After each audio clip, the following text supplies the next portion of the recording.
So today we are going to be talking about what it is to have a claim. But first, we need to know what a claim is.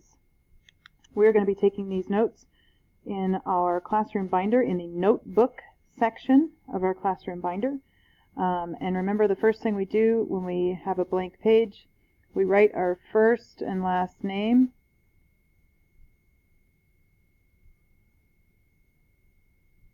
today's date, 28/17, and the hour. Whichever hour it is that you have English goes here on this last line.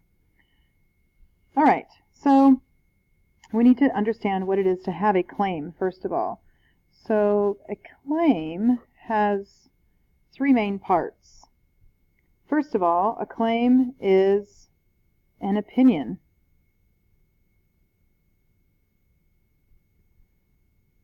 So that is the very first thing that a claim must have. Second of all, a claim must be arguable, which means if you were standing toe-to-toe with somebody, they might be able to argue either against you, argue the opposite of what you claim, or they could argue a different opinion. Third, and probably most difficult and most important, your claim must be able to be supported by facts. And this is probably, like I said, the most difficult and the most important part of having a claim. So we're going to write down an example of a claim. So here's my example of a claim. This is a pretty good one, I think. Michael Jordan,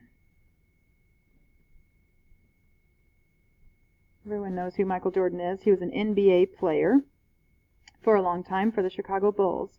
Michael Jordan is the greatest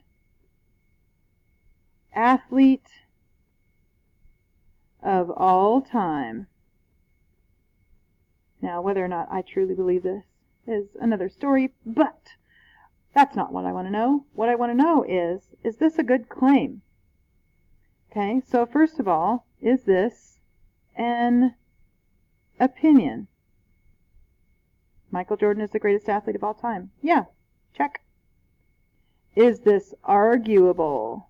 Could someone argue against me and either say, no, Michael Jordan is not the greatest athlete of all time? Or could somebody say, no, Babe Ruth is the greatest athlete of all time? Is this arguable? Yes. And can this be supported by facts? Could I go to NBA.com?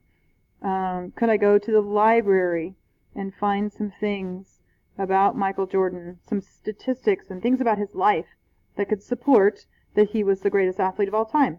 Could I? Yes. Okay, so it has all three of the major aspects of a good claim. So this is a good example of a claim. Now I want to show you another one, and this is going to be a non-example. I'm going to tell you that straight away. This is a non-example of a claim. Blue is the best color. Okay, so let's go through our list. Is this an opinion?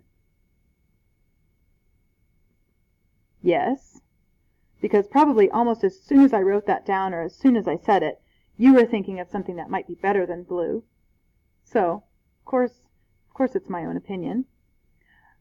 Is this arguable? And again, you probably were thinking about another color that might be different than blue, that would be the best, right? But the third item on here, and like I said, this is the most difficult and the most important. Can it be supported by facts? Can it be supported by facts? Can I find facts that support that blue is the best color. Now, I could find facts that support that blue is the color of the sky, or that that blue-eyed people, I don't know, something that supports that blue-eyed people have something that's better than somebody else. But are those facts that support that blue is the best color overall? No. So those facts are missing from this claim, which makes this not a claim. This is simply an opinion, an arguable opinion. So these are the notes that you need to have in your classroom binder regarding a claim. This is the information that you will need when you are working on this week's text of the week, because if you notice on the very back page, there are some exercises for you to do regarding claims.